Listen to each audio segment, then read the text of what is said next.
Welcome to Virtual Newsmakers. Hi, I'm Debbie Ellickson, and I'm here with Cynthia Seymour and our guest, Nuno Bernardo.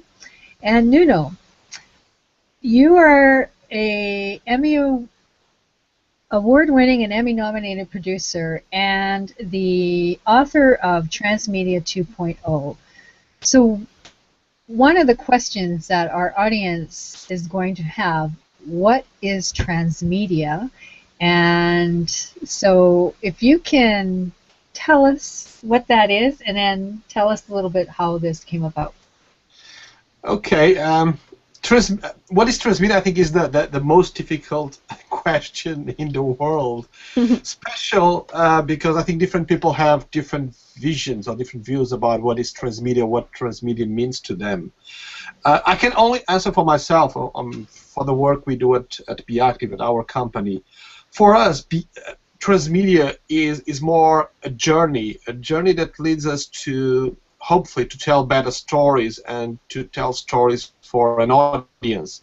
So we defined in the last decade this path, this journey, where for all of our productions, or the majority of our productions, we designed this path that somehow uses this transmedial approach, where we try to bring the stories and the characters to as many platforms as possible, and try to tell that story in a more engaging, in a more interactive way, where the audience sometimes, or most of the times, is part of the creative process, is part of helping us to shape the stories and to create better stories.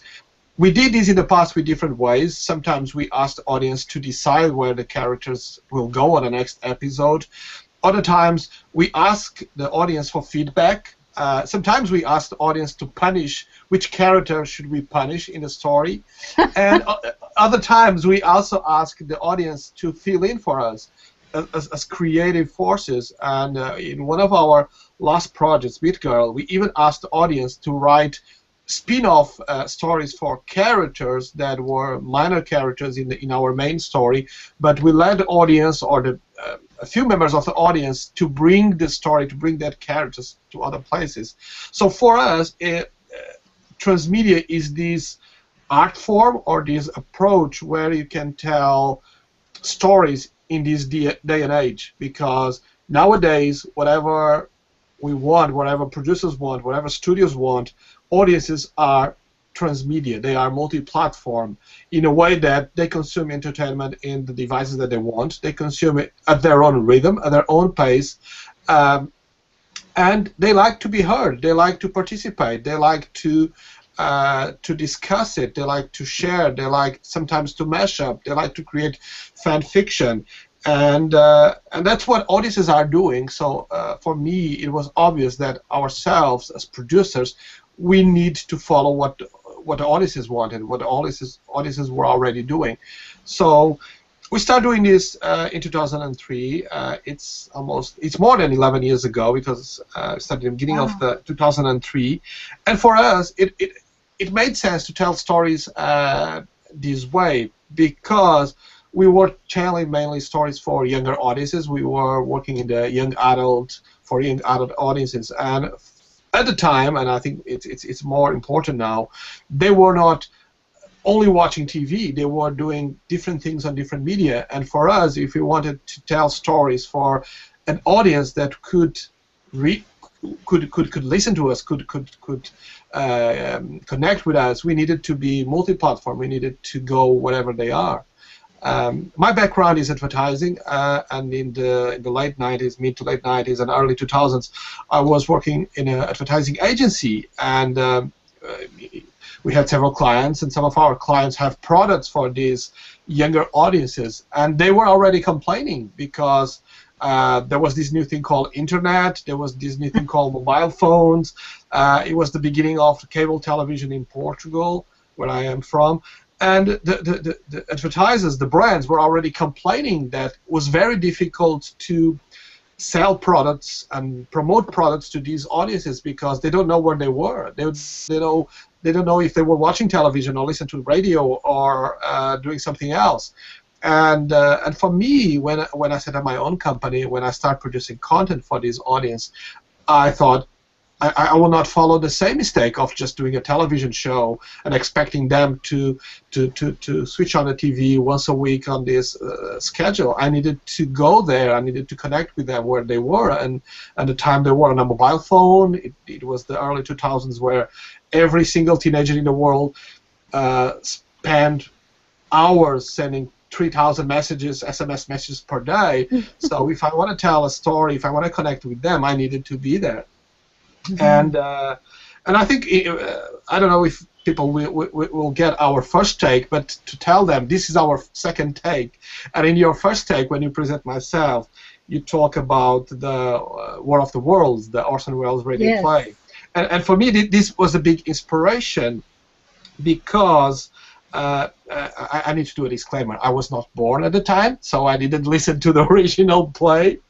But in the late 70s in Portugal, the late 70s, early 80s in Portugal, to celebrate, I think, the 50th anniversary or the 45th anniversary of the Orson Welles radio play, a national broadcaster did a reversion of that show. And I was a kid. I was like 5, 6 years old, and I remember it was a Saturday afternoon, and I was listening to that in the radio, and for me that felt very real. Like thousands or millions of Americans felt in the 30s. For me, that was real. I was 6, 7, and I thought, I'm going to die today. Aliens are invading Portugal, and they will eat me or kill me or whatever the aliens do. and my parents were seeing how worried I became, and how worried I was, and they told me, oh, this is fiction, this is not real, this is just a radio play, this is like a film but in radio. And for me that was very strange. How can I feel something real? And of course I tried to clean that image off my head. But years later, when I was working professional, I remember that, and I remember that for me, what was important on that radio play by Orson Welles was not the story itself, because I think the A.G. Wells book was already a well-known book in the 30s. I know probably millions of Americans already read that book. They already knew the story. But for me, what was important was the fact that you did the same story in a different way, with a different approach. You could get a much more impact. You could get a better impact from your audience. You could get more engagement from your audience. And I think that was, for me, what was key, and that's why I try to apply in the work that I do. It's how can I tell a story that probably is a very traditional story in a more engaging way. And for me, Transmedia is all about that, is how can I use the technology that is available, how can I use social media, how can I use the platforms that are available to tell better stories, to connect deeper with my audience. I haven't made people running in millions like Orson Welles did, but that's my hope that one day I will tell a story that people will be able to be scared or be amazed or be something that they will have that level of impact. But then for me, that's what is Transmedia about, is how can you use the devices, the technology, the media that is available today and tell stories in a better way and engage more and deeper with an audience. Well, and it's really tapping into people's emotions, but that's just, it is a new science.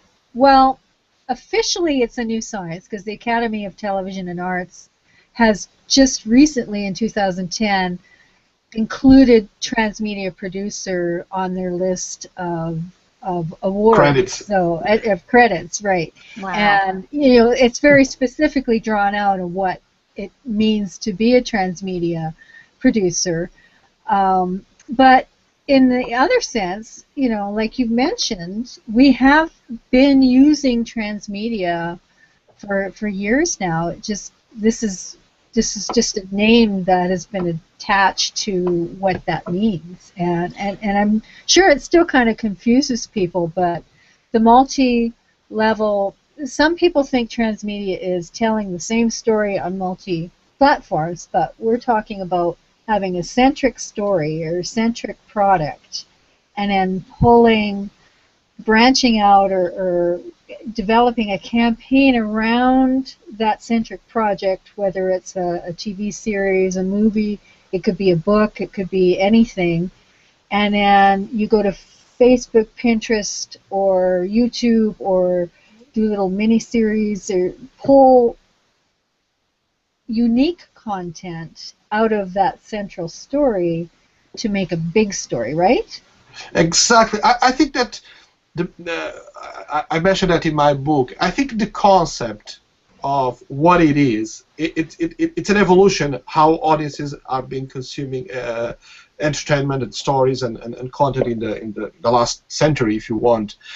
The three concepts are I think they are the same. The fact that for decades there is this concept of multi-platform content, meaning that some story or some characters can spread through different platforms.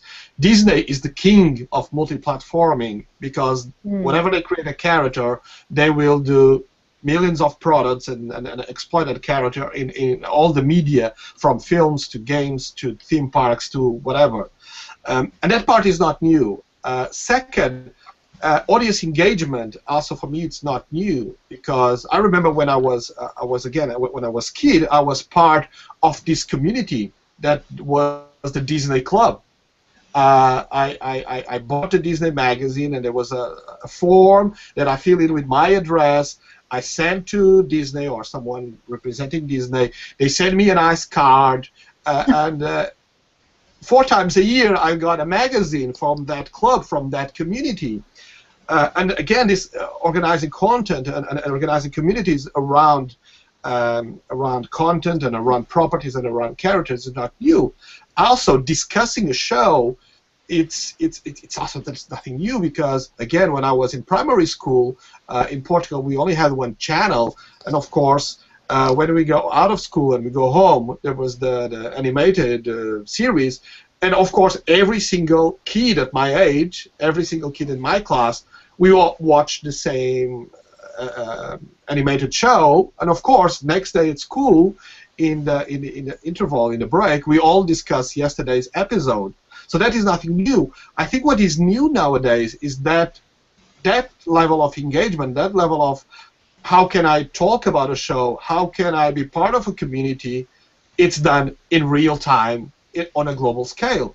And I think that is what is different from what it was in the past, is that nowadays you can discuss a show in real time while it's being broadcasted. You can discuss it globally, all around the globe. And I think what is the big change from, I will say, the last 5 years or the last 10 years from producers in the past is that now producers can own the conversation. Because in the past, as a producer, you deliver your film, or you deliver your book, or you deliver your television show to a third party, and it was never your audience. With internet, with digital platforms, they are your audience. You, as a producer, as a creator, you don't need an intermediary that can connect you to the audience. You can connect directly to the audience. So I think these three things together, the fact that conversations are real time, that are global, and you can, is the producer that controls it. It doesn't need a distribution outlet. I think it's the big change, and why transmedia is more important, because now it can be producer-led. Can be the producer when it, or the creator when it defines the story, when it creates the characters, that it defines, okay, this is my strategy, this is my distribution strategy, this is how I want to tell this story, and transmedia allow him to connect directly to an audience, allow him to connect with a global audience if you want. It can be local, but it can also be global, and it can have real-time feedback. It's not like spending 5 years financing a television show or a film, shooting it for 3 months, have it in post for 2, and then releasing on TV or on theaters 7 years later. It's something that you can do, and in days or weeks it can be already being broadcasted, and it can be already served to an audience. I think that's the big change. And of course, all around the world, people do this in different ways. I think the Americans, because led from the studio and from television, probably they see more transmedia as a complement, as a marketing strategy to a big blockbuster movie or to a television series. Probably in Europe we saw it more on something that is more organic. So we try to create the transmedia property, sometimes agnostic of a platform, and then the television show or the film or the book, it's something that appears down the line. It's not the main product from the beginning. But I think in the end, it's all about the same things. It's telling about a story, engage an audience, and start conversations with your audience, and do it on real time, on a bigger scale, on a global scale, if you want. Can you give us an example of this in relation to a project you've worked on? Yes, I can talk about several projects. I think the last one that we did was Collider. It was a sci-fi project. It's a post-apocalyptic story about six random people that one day they wake up in the future, in 2018, and they realize the world collapsed, and they realize that they have 24 hours to try to go back to present time and fix it and save mankind. All these easy things that people usually do in sci-fi movies. So this property started with a comic book.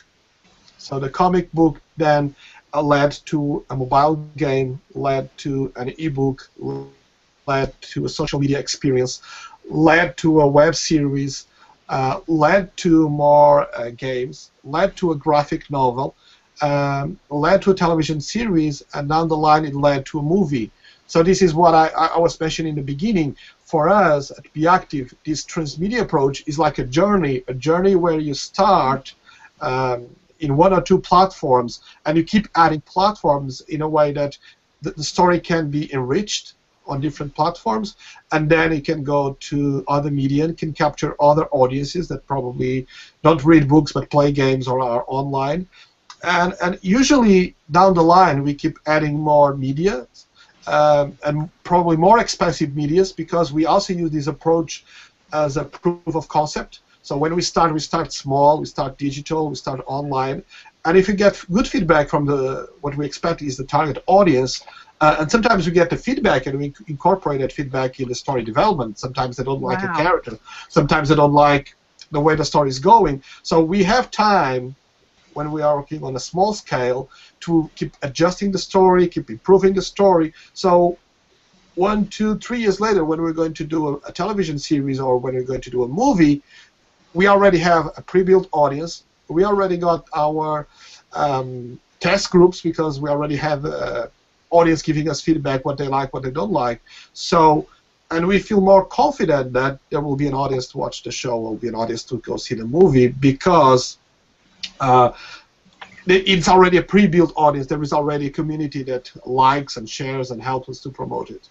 Yeah. So part of this transmedia journey is building that community along the way, right? It's always about building community, because building community is like, it's your key to, in one hand, be sure that there is people watching, that there is people that really wants to read your story, because I think all the creatives have this vision or have this idea, and all the writers and probably all the producers have this idea that whatever we create, wherever we write, is amazing, and millions of people will love it.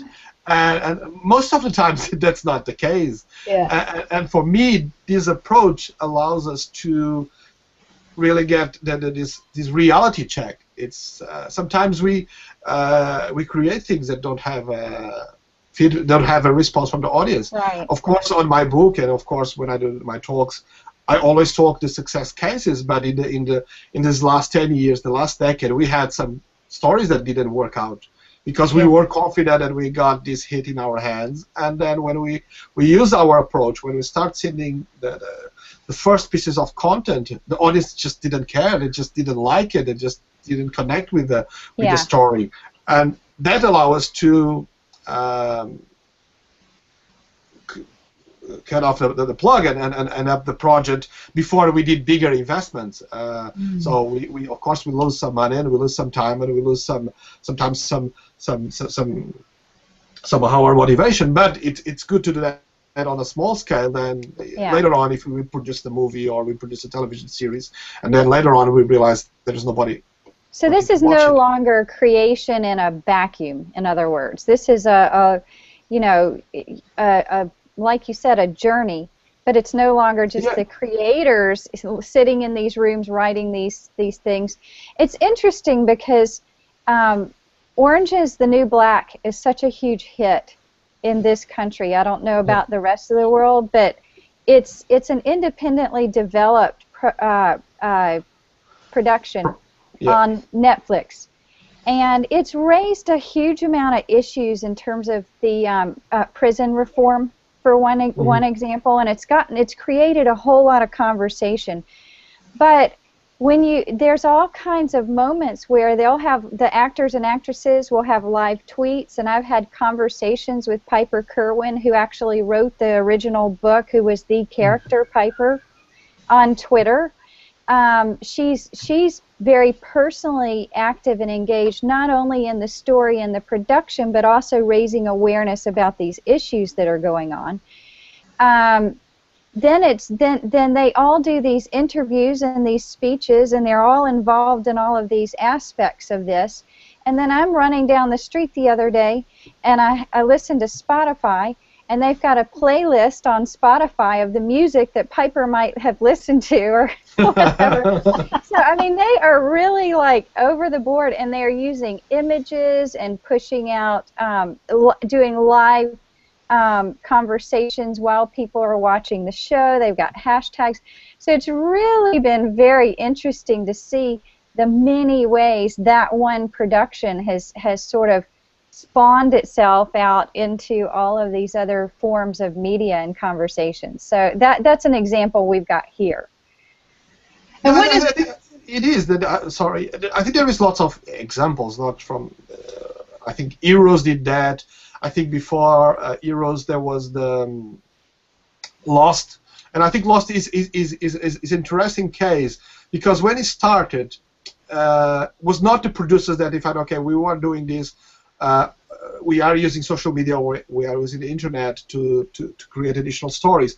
They were just doing a television show, but the audience loved it so much that the audience start doing their own community, starting their own fake websites, starting their own theories about the series, and then the producers got scared because it was the audience already driving the story.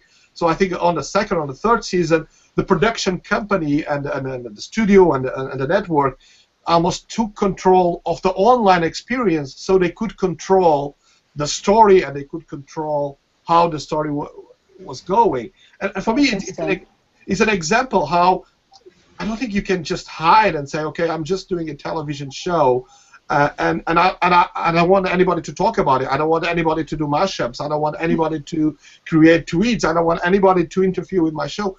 If your show is successful, if people like your show, you have no control on it. Because people, if they love it, they will mash up, they will tweet, they will create their own versions, they will create their own theories. They will do that because I think that's what drives us. We want to be part of something big. We want to be part of a community. And I think in the end, all of this transmedia experience, it's to serve that need that the human being has. That is, we want to be part of something good or something big and something relevant, because nobody wants to watch that show that nobody else is watching.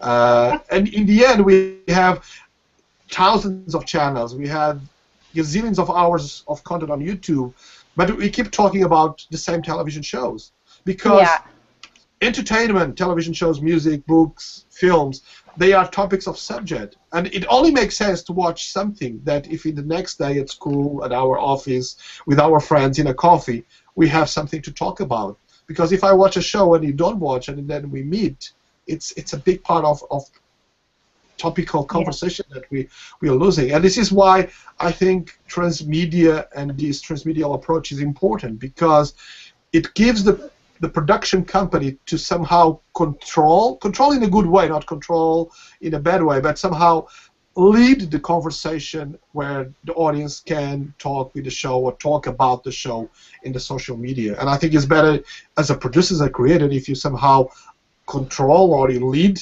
then try not to do anything and let the audience lead, because they probably will take your story or your content to a place that you don't want it to go.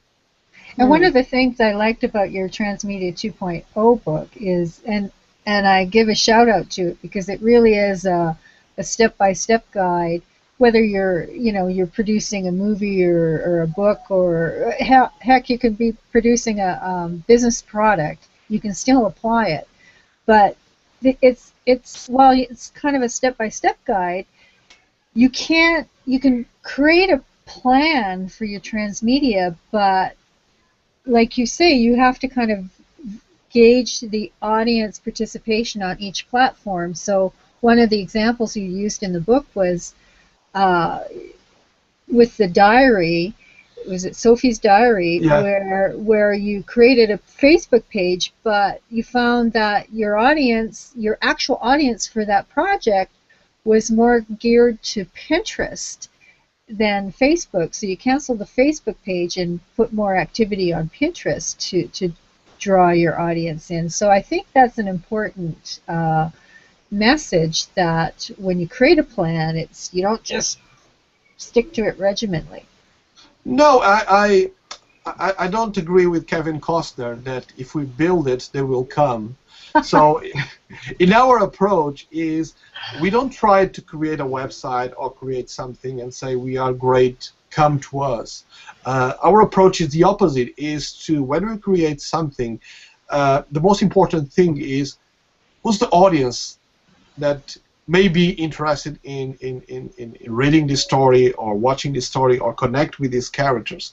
And then what we do is not decide from day one, okay, this will be a movie, or this will be a TV series, or this will be a Facebook or a Twitter account.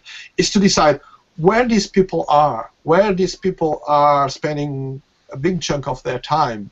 And then we try then to study what are their behaviors, and then try to seed our story, seed our content in the right time, in the right place where these audiences are. A few examples. When I was doing Sophia's Diary for Sony Pictures in the UK a couple of years ago, one of our partners was Bebo, a social network before Facebook that I think no longer exists.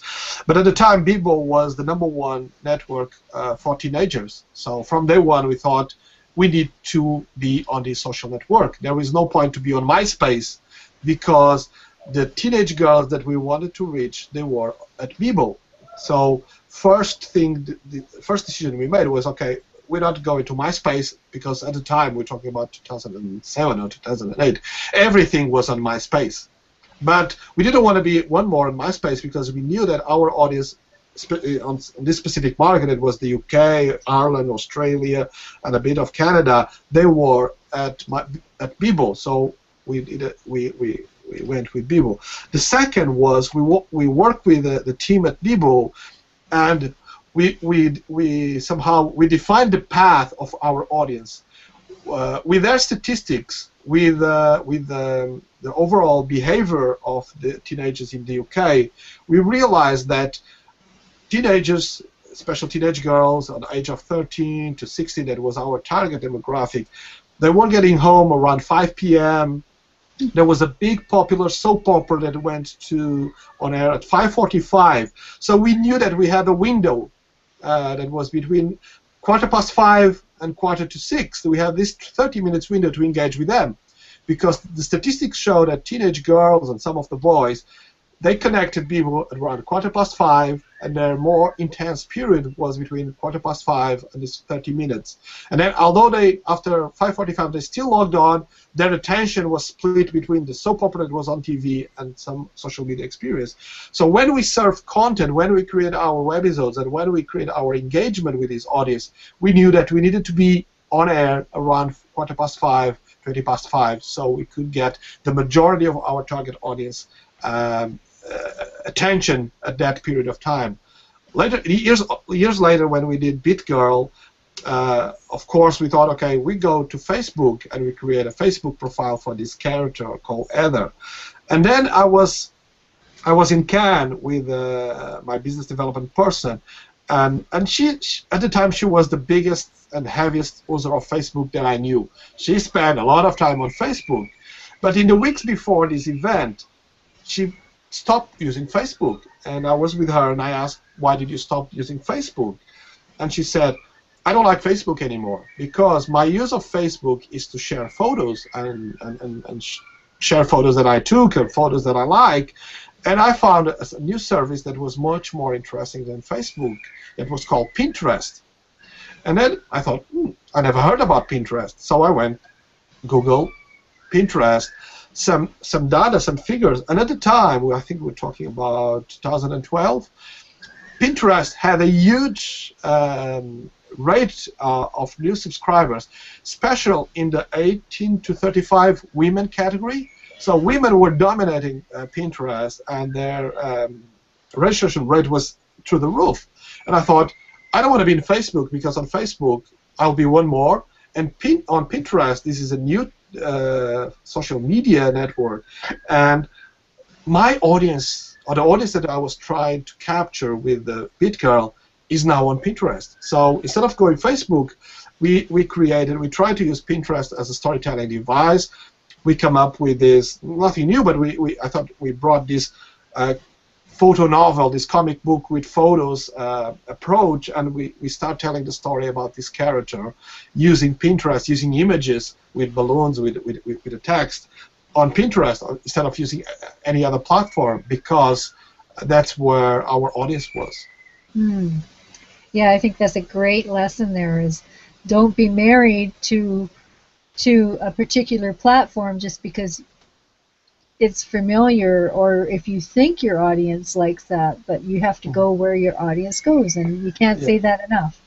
So it's about that, and it's also studying the behavior, because it's not saying, okay, because people are on Facebook, I should create a Facebook profile. You need to understand why they are there, what they do when they are there, and try to present an experience that somehow it's not disruptive of what they do, what they expect when they go to Facebook or when they go to Twitter or Pinterest or they watch television. So it's tried to fit on their daily routine, try to be one nice thing that they do when they are doing 5, 10 other things on Facebook, and that's what we try to do.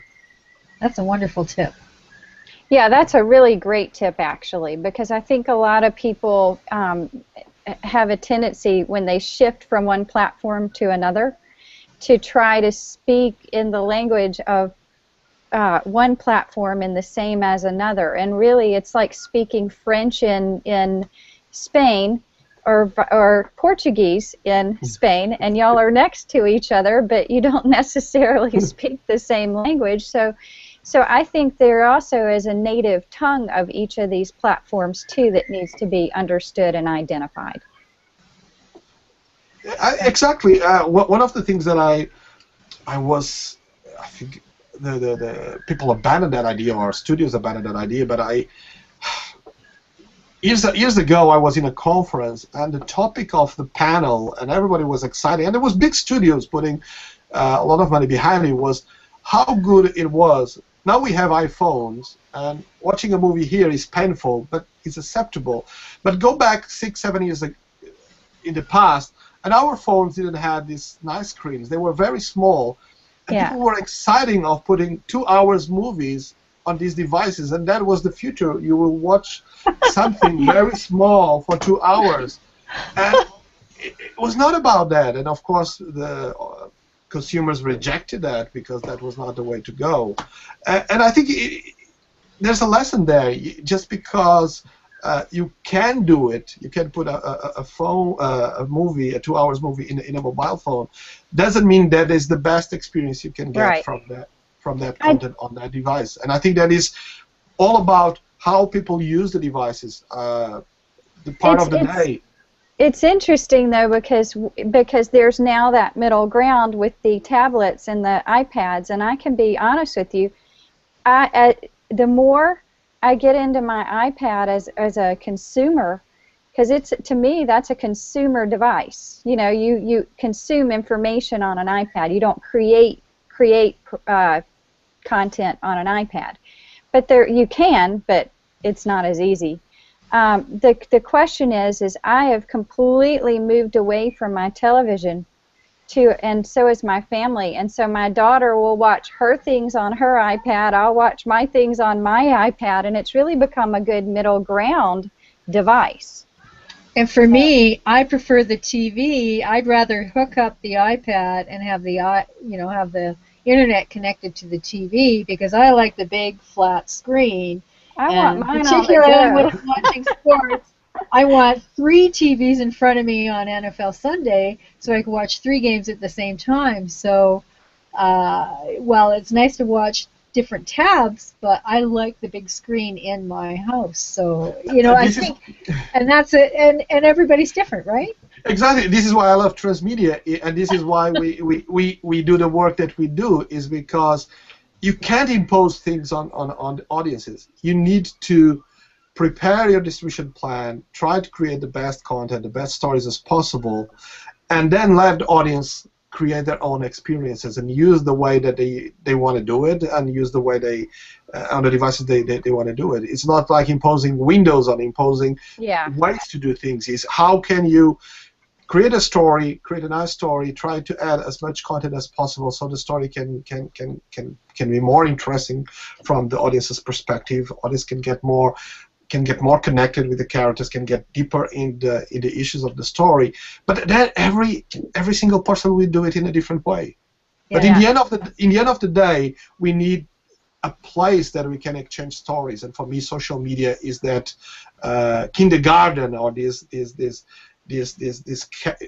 coffee talk that we all need, because each of us we watch content on a different way. But then we need this place where all get gathered together and we can discuss what we think of yesterday's episode or last week's episode of Walking Dead. Now everybody keep talking about here it's Walking Dead and Game of Thrones. Game of Thrones. Oh yeah, It's the show that everybody needs to watch, because otherwise we'll be excluded out of the conversation.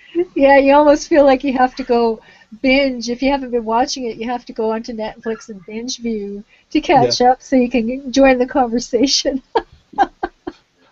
Because that defines, probably you know better than me, about the Red Wedding episode of Game of Thrones. Then that a single episode, whenever you watch the series or not, whatever you followed or not, the series, then that episode sets up the discussion all around the world, because everything on the day after that episode was broadcast in the US, everything was about the Red Wedding episode, because Facebook, Twitter, YouTube, everything was talking about that episode. So then you need to go and watch it, because you don't want to feel excluded of the conversation. So imagine in the early 90s or 80s when Who Shot JR went around the world before social media. Imagine if that happened in today's time, how big that would have been. And that was the biggest thing. It still is ranked as one of the biggest talked about episodes. It was. But I think with the social media, with today's technology, that could be amplified, because then that took weeks or months to get in on each territory, because it happened in the US, and then when the show was broadcast in Ireland or Portugal or Germany or France, each of these smaller communities had their different moments. If it was now, everybody will talk about that at the same time on a global scale. Yeah, all of social media platforms would have gone off air, because they would have all exploded with all the activity. Exactly. So Nuno, when we end our show, what we ask our guests to do is to offer a tip, well, not a tip, but a challenge of the week for our audience, so that they might be able to do something to move the needle in their lives positively that week. So is there something that somebody can do with respect to learning this or using this technology that would be enough for anybody that they could just move the needle on what they're doing? I think picking on the last topic of JR and Dallas, I think that even if you don't do transmedia, even if you're just doing traditional television, even if you're just a writer writing your book or writing a script for a feature film, think at least for 5 minutes, how can you tell a better story if you do something else? If you create a Twitter account, or if you create a Facebook or a Pinterest, doesn't matter what, just think what you could do better. How can you tell more backstory? How can you make this character more engaging? How can you make the audience participate more in your story? How can you lead the conversation with your audience? You don't need to do a big plan. Just think something else that you haven't done before, and how can you add that to your story in an organic way? Not some marketing department in 6 months' time creating something just to promote the series, but something that you can do from the core of your story. Nice. Great. This is awesome. Well, I definitely have a better understanding of all of this now. So, anyway, thank you so much for joining us today. Okay, thank you for having me. That was great. Okay, thank you. Bye-bye. Bye.